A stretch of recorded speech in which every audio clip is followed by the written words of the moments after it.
Olá, espero encontrá-los bem. Eu sou a professora Aline e hoje nós vamos para a nossa segunda videoaula do 5º ano da disciplina de Ciências. Nós vamos trabalhar a unidade 4 das páginas 291 a 299 sobre a pele humana e o suor. Então, nós iremos trabalhar a unidade inteira.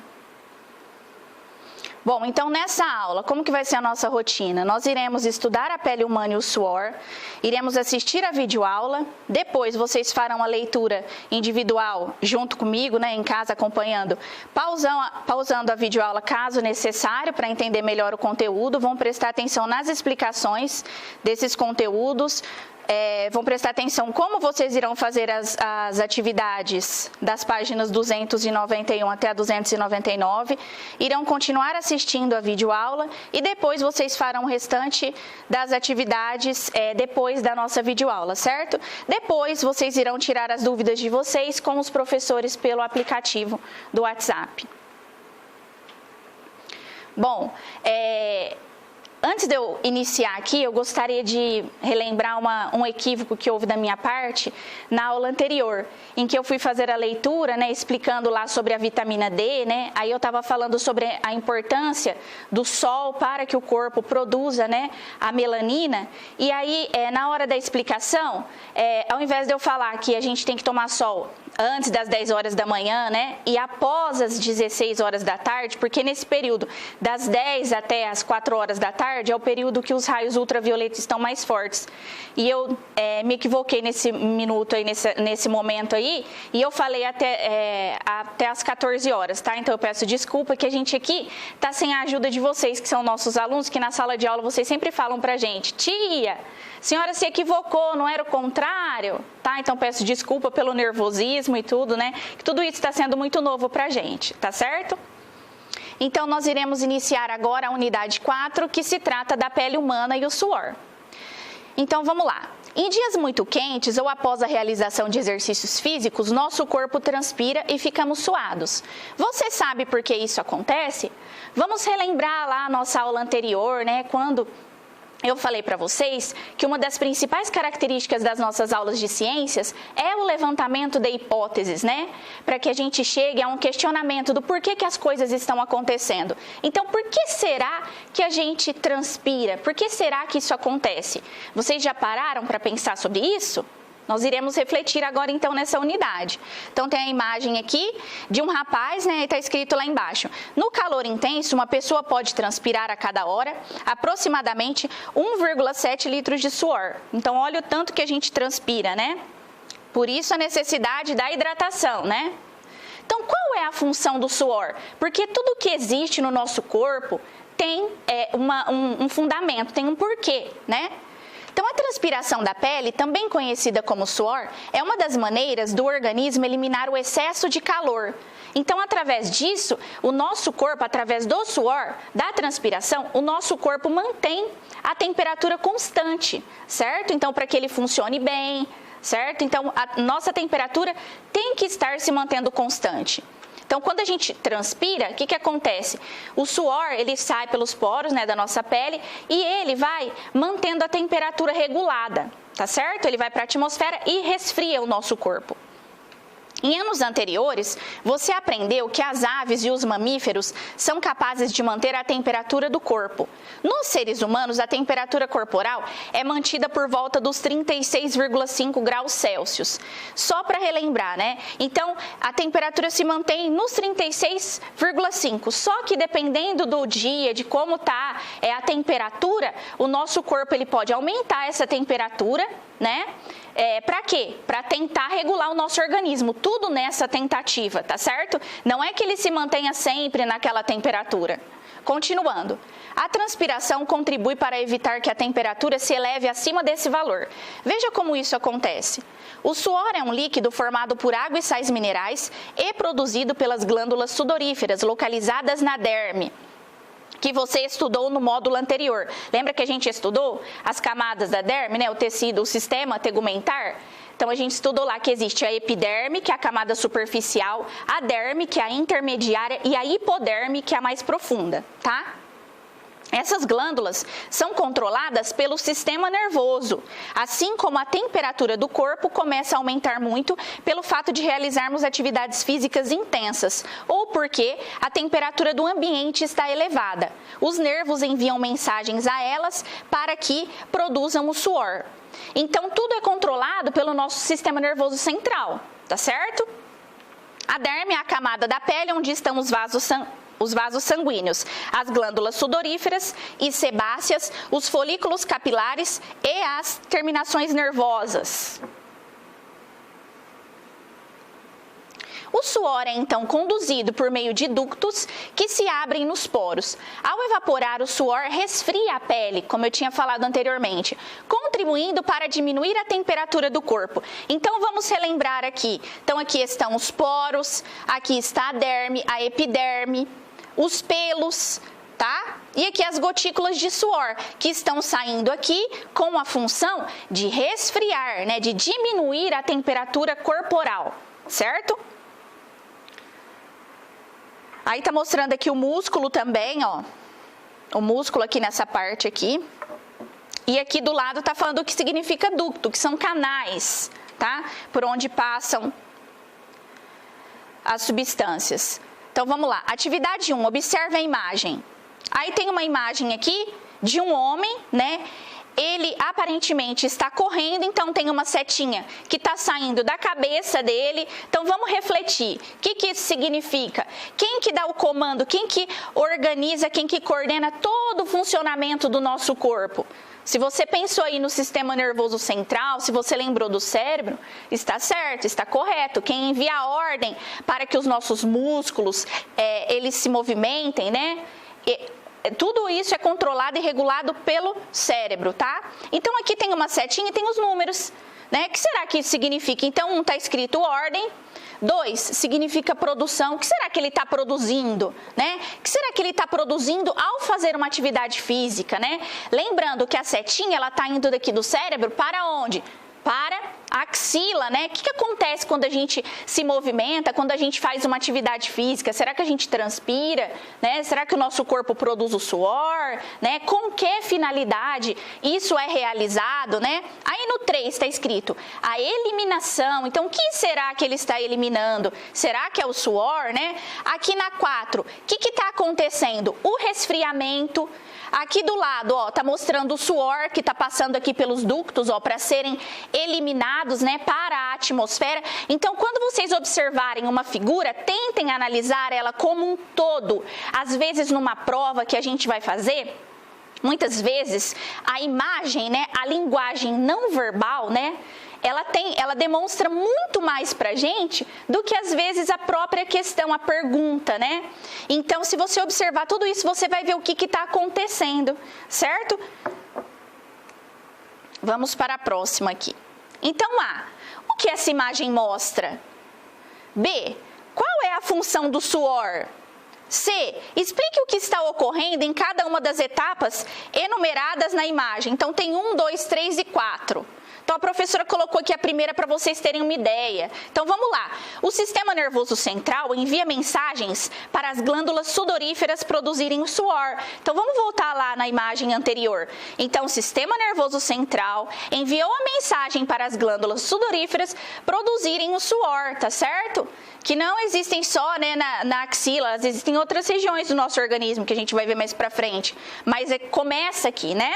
Então, a gente sente a nossa face, né, enrubescer, ou seja, a gente percebe que a circulação, ela está se tornando mais forte, né, nessas regiões, por causa da atividade física.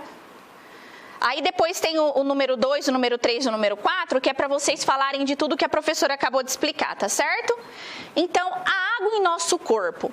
A maior parte do corpo humano é constituída por água, que é indispensável para a nossa saúde, pois várias funções de nosso organismo dependem dela. Veja, então vamos observar aqui a figura dessa moça aqui, né? E aqui tem cada parte do corpo dela, tem uma setinha indicando para que a água é importante nessas regiões aqui, tá? Então vamos lá, aqui em cima, ó, participa da regulação da temperatura do corpo por meio do suor, né? Então Então, a gente tem um regulador aqui dentro do cérebro que se chama hipotálamo, que ele regula, né? A função dele é promover a homeostase no nosso organismo, ou seja, manter tudo em equilíbrio, dentre outras funções que ele desempenha, né? Aí ele mantém a temperatura do corpo constante, né? Ele é um regulador para tudo, tá? Aqui, continuando. Então, hidrata os tecidos dos olhos, do nariz e da boca. Então, a água é importante para essas regiões também. Por exemplo, nesses dias que a gente está tendo muita seca, a gente observa que as nossas narinas, a gente tem que ficar constantemente aplicando o soro. Para quê? Para lubrificar, para promover a umidade dentro do nariz, né? Beber bastante água, né? E, às vezes, acontece de estar tão calor, a gente está caminhando tudo e os nossos olhos começam a lacrimejar. Para quê? Também para promover a limpeza. Então, tudo tem um porquê, tá certo? Não é nada à toa, não. Continuando aqui. Aqui nessa parte, né? Aqui das células aqui, né? Atua no transporte de nutrientes das células, certo? E isso é no corpo inteiro, não significa que é só nessa região onde a setinha está mostrando. Compõe os sucos digestivos fundamentais para a digestão, então por isso que a gente tem que beber bastante água, para ajudar, né, na produção do suco gástrico, de enzimas, de substâncias, né? Ajuda na eliminação de resíduos por meio das fezes e da urina. Muito importante beber bastante água para não ocorrer a formação de cálculos nos nossos rins, né? Porque os rins são os filtros do corpo, então a gente precisa que eles funcionem muito bem, tá certo? Aqui, lubrifica os órgãos e as articulações. Então, primeiro que não existe vida sem água, né? Então, até para acontecer o encontro do óvulo com o espermatozoide, precisa de um meio líquido, precisa da água, não é verdade? Então, o nosso corpo humano, ele precisa constantemente dessa água, que a gente obtém não só através da hidratação, tomando água, sucos naturais, mas também através de quando a gente come uma fruta, um legume, né, um vegetal, que são os alimentos reguladores do nosso organismo, tá certo? Então, por isso que a gente precisa muito das verduras, dos legumes e das frutas, porque eles são os alimentos reguladores do nosso organismo. Continuando. A água é eliminada do corpo todos os dias pela transpiração, pela respiração sob a forma de vapor, pela urina e pelas fezes. Como o nosso organismo não a armazena, diferentemente do que ocorre com a gordura, infelizmente, né, gente? É importante que ela seja reposta. E isso deve ocorrer antes mesmo de identificarmos a sensação de sede, pois esta já é um sinal de que o corpo já está desidratado. Então, tem gente que não se atém a isso, não presta atenção, né? E vai atrás de beber a água só quando está sentindo sede. Não é assim, né? O legal é você sempre ter uma garrafinha de água. A gente, como professora, a gente sempre tem na sala de aula garrafinha, porque quando a pessoa fala muito, né? Dependendo da profissão que ela tem que beber muito mais, né? Para lubrificar as cordas vocais, para não ter problema, né? Mas isso não é só importante para o professor, para todas as pessoas, todos os seres vivos precisam de água. Para quê? Para regular as funções do nosso organismo, né? O nosso organismo, todos os órgãos são importantes. A gente não estudou célula, tecido, órgão, sistema, né, que formam o organismo. Se um órgão estiver desregulado, todos os outros vão se desregular e o organismo entra em colapso, tá certo? Então, continuando. A desidratação caracteriza-se pela baixa concentração de água e de sais minerais no organismo. E se for muito prolongada, pode levar à morte. Os sintomas da desidratação incluem sede, boca e pele secas e murchas, sem elasticidade, olhos fundos, urina de cor mais escura do que o normal, pouca ou nenhuma produção de lágrimas, dor de cabeça, sonolência, tontura, fraqueza e cansaço, além de aumento da frequência cardíaca, né? Porque tudo isso é regulado pela água. Então, a gente tem que observar se a gente está bebendo a água suficiente, como o nosso corpo envia sinais. Por exemplo, quando percebo que minha cabeça está querendo doer, eu falo, opa, eu preciso tomar água. Tem gente que já vai logo no remédio, se automedicando, e não é assim, o mais viável da gente fazer para a gente manter a nossa saúde, né? Então, o ideal é quanto menos remédio você tomar, melhor a sua saúde, né? Claro que tem remédios que a gente tem que tomar de uso contínuo, mas se você não tem necessidade desse tipo de medicamento, você pode regular o seu organismo tomando água. Então, tem gente que às vezes não consegue nem perder peso, por quê? Porque não bebe a quantidade de água suficiente, tá certo? Continuando então, conheça alguns cuidados que devem ser observados para manter o corpo hidratado. Então, primeiro, beba cerca de 2 litros de água por dia. Tome líquidos antes, durante e após a realização de atividades físicas. Por quê? Porque a gente desidrata, né? Realizando atividade física, a gente desidrata. Então, a gente precisa beber água, né? Precisa repor, né? A água. Consuma alimentos ricos em água, como melancia, melão, morango, rabanete, tomate e cenoura, né? Tem outros aí, lembra que a gente falou? Todos esses alimentos que estão aqui são alimentos reguladores do nosso organismo, tá certo? É bom que a gente saiba dessas coisas, porque aquele prato que às vezes a pessoa acha que eu tô me alimentando muito bem, eu comi arroz, feijão e carne, tá ótimo. Não está ótimo nada.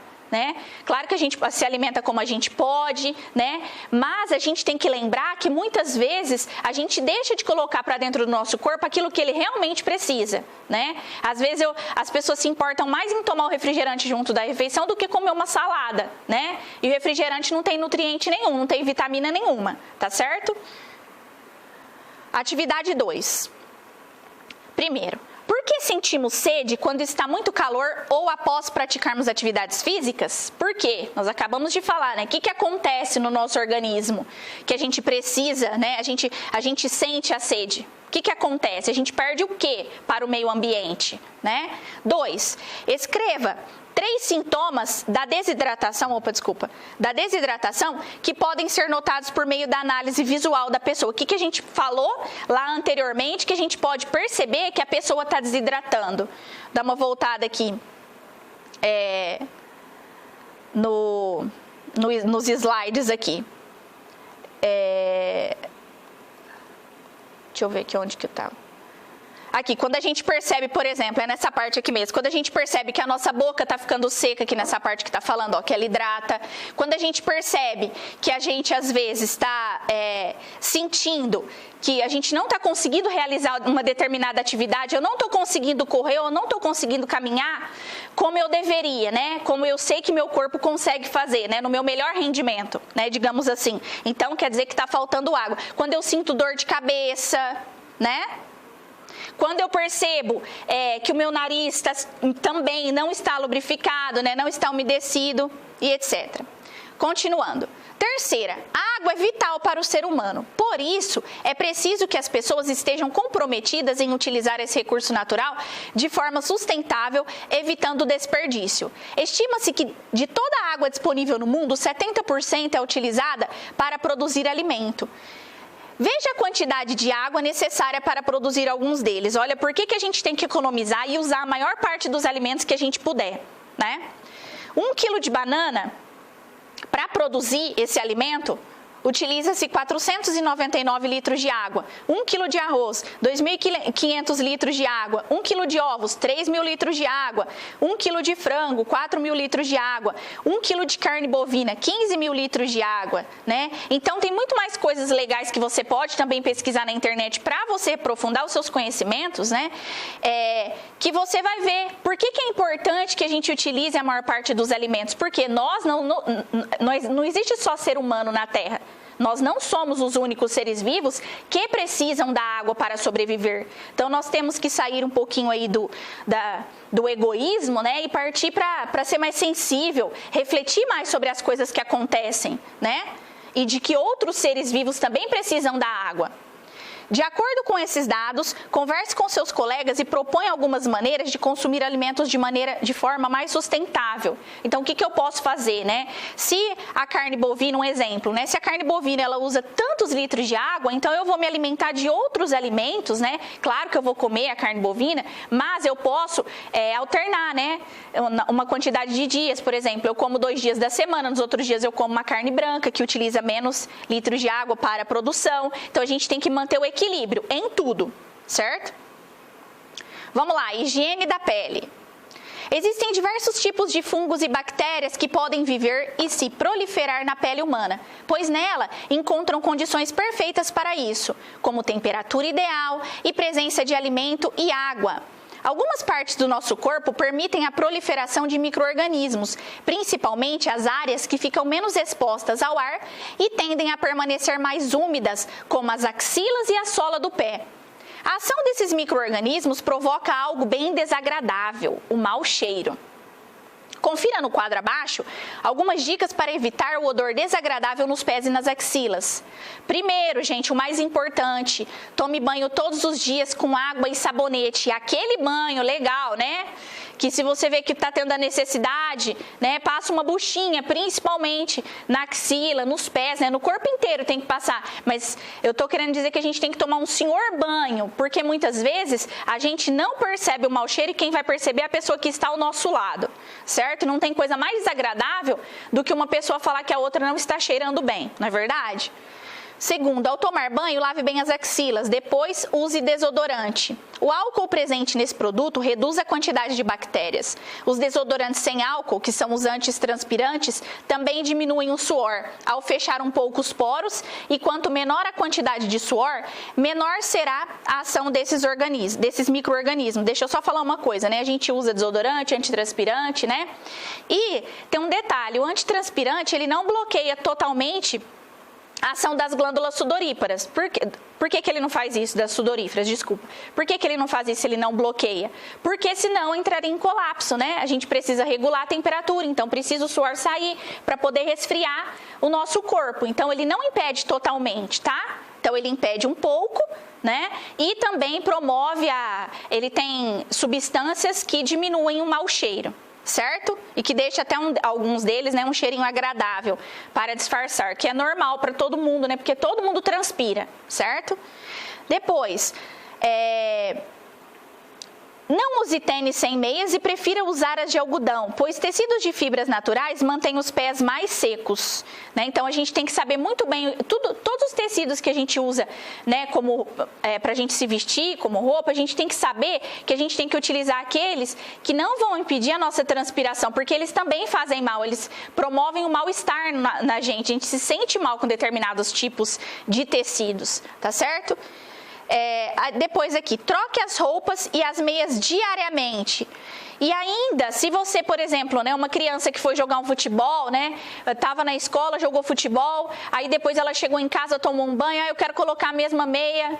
Não pode. O ideal é você trocar a meia, porque você transpirou, né? E a gente já tem os fungos e as bactérias que ficam, né? Quando a gente transpira, eles ficam na nossa pele. Então, o que vai ocorrer? Elas vão se proliferar e aí vão dar o quê? O chulé, né?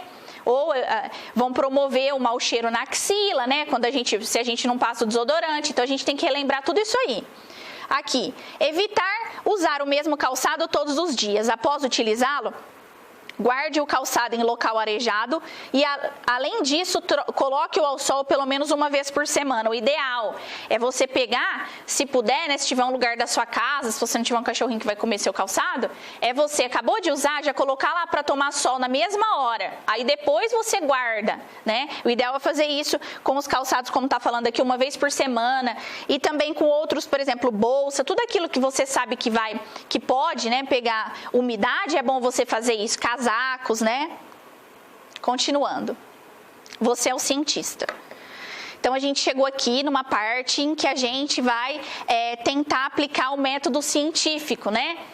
Que consiste em você tentar comprovar uma coisa através de um levantamento de hipótese, de um questionamento, né? Então, vamos fazer uma experiência para comprovar a existência de micro-organismos na pele humana? Então, aqui está falando, siga as orientações do professor, se a gente fosse fazer na sala de aula, né? Mas a professora já fez em casa, então eu trouxe para vocês observarem. Então, só vou explicar primeiro e depois eu mostro para vocês, tá certo? Então, através desse experimento, a gente eu realizei ele e a função dele é a observação de fungos e bactérias, que são muitas vezes invisíveis, né, a olho nu. A gente observa mais quando passa um tempo que eles já cresceram, já formaram colônias, aí que a gente consegue vê-los. Então, muitas vezes a gente fala, não tem micro-organismo na axila, não tem na pele, não tem em tal lugar, e a gente comprova através do experimento, né? Então, os materiais. Mingau de amido de milho, né, que eu preparei, 2 potes de vidro esterilizados, 2 cotonetes, etiquetas e o filme de PVC transparente para vedar. Ali está escrito copos, mas eu fiz na plaquinha, né, que a gente usa no laboratório. Então, procedimentos, o que eu fiz lá? Né, eu fiz o mingauzinho e depois eu despejei em 2 potes e eu etiquetei. Coloquei lá num potinho suor e no outro controle. certo? Aí eu peguei um cotonete limpo e esfreguei entre os dedos do pé. E aí eu peguei, passei dentro do potezinho e deixei esse meio, né, de cultura por 5 dias para ver o que acontecia. Então, vou mostrar para vocês aqui agora. Então, esse daqui é o potinho do controle, tá? O que significa esse potinho controle? Eu passei o cotonete nele totalmente limpo. Nossa, professora, mas tem bactéria aqui, tem fungo, vou explicar daqui a pouco. E esse aqui é o pote do suor que eu passei entre os dedos. Aí eu vou mostrar para vocês aqui compararem. Embora esse aqui tenha fungos e bactérias também, ele tem menor quantidade do que esse, tá? Por que isso aconteceu? Por que ele tem menor quantidade do que o outro? Porque o cotonete estava limpo. Nossa, professora, mas estava limpo, então por que deu? Porque no ambiente já existem fungos e bactérias. E o cotonete que eu usei, ele era um cotonete limpo, porém ele não era estéril, como as coisas que a gente usa em laboratório, que são totalmente livres, né? Ele não foi esterilizado, ele não estava estéril, ou seja, livre de qualquer fungo e bactéria. Então, por isso que isso aconteceu, tá? Conclusão. A região entre os dedos é um ambiente favorável ao desenvolvimento de fungos e bactérias em decorrência da umidade provocada por intensa produção de suor nessa região do corpo. As condições do pote do mingau são semelhantes às dos pés, uma vez que apresentam umidade e fonte de alimento. Então, o que você observou? Por que isso ocorreu? Né? Você observou que nós temos fungos e bactérias entre os dedos, mas que eles também podem estar presentes no ambiente, tá? Em que a gente está. Por isso que no pote controle também ocorreu esse acontecimento, tá certo? Então, doenças da pele aqui, né? Onde que elas podem acontecer? No couro cabeludo, no pescoço, na axila, no abdômen, nas mãos, na virilha, nas unhas, nos pés e em vários outros, onde tem pele, elas podem ocorrer, né? Então, a gente tem micose mais nessas regiões, mas elas podem ocorrer em várias partes do corpo, tá certo? Então, ali está escrito que o fungo, ele se alimenta de queratina, que é uma proteína presente na pele, nas unhas e nos cabelos. Cuidados para evitar micoses. Tudo aquilo que eu falei, higiene, tomar banho, né? Evitar permanecer com roupa molhada. Depois vocês dão uma lida e vão pausando o vídeo para vocês verem. Então, na atividade 3. Antes de frequentar piscinas ou saunas coletivas, as pessoas devem fazer um exame dermatológico. Nesse exame, o médico inspeciona a pele das mãos, dos pés, das orelhas, axilas, virilhas, do tronco e dos membros. O que ele vai procurar verificar nesse exame? Ele vai procurar verificar micose, porque se a pessoa tiver micose, ela pode usar a mesma piscina que os outros? Então, vamos parar para pensar, né? Aqui, uma outra atividade. Durante o verão, utilizamos roupas, acessórios e outros produtos que nos dão conforto e proteção. Então, aqui vocês vão listar, né? O que é? Aqui tem um exemplo da camiseta de algodão, né? Confira os que estão na lista e escreva como ou por que cada um deles contribui para manter a nossa saúde. Então, camiseta de algodão, o que ela faz? Ela não retém umidade, permitindo melhor a evaporação do suor. Toalha, seca bem a pele, evitando micoses. Lembrando que tem que secar também entre os dedos, né? E assim por diante nas outras atividades aqui. Terceiro, por que as micoses tendem a ocorrer mais no verão? Por que será, né? A gente já falou. 4, médicos recomendam que os calçados fechados sejam expostos ao sol pelo menos uma vez por semana. Qual é a razão disso? Para saber mais, depois se vocês quiserem acessar esse link aqui no YouTube para saber sobre o suor. E vamos para a hora da tarefa. Vocês vão colocar se a informação for correta e se ela for incorreta. Pode usar o dicionário para quem não souber aqui o que significa alguma palavra. Então, A, com o aumento de temperatura do corpo, o cérebro envia mensagem às glândulas sudoríferas para que produzam suor. Vê se está certo ou se está errado. B, a temperatura do corpo deve ser mantida em torno de 37,5 graus Celsius. Foi isso que eu falei? Volta lá no vídeo que você vai encontrar essa informação. C, as glândulas sudoríferas recebem as informações do sistema nervoso por meio dos nervos. D, o suor é levado à superfície do corpo por meio de ductos que ligam as glândulas sudoríferas aos poros. E E, na superfície da pele a evaporação do suor provoca um aumento da temperatura da pele, né? Se tiver alguma frase incorreta, vocês têm que corrigir aí, tá certo? No caderno. 2, por que é essencial ingerir muito líquido nas estações quentes do ano?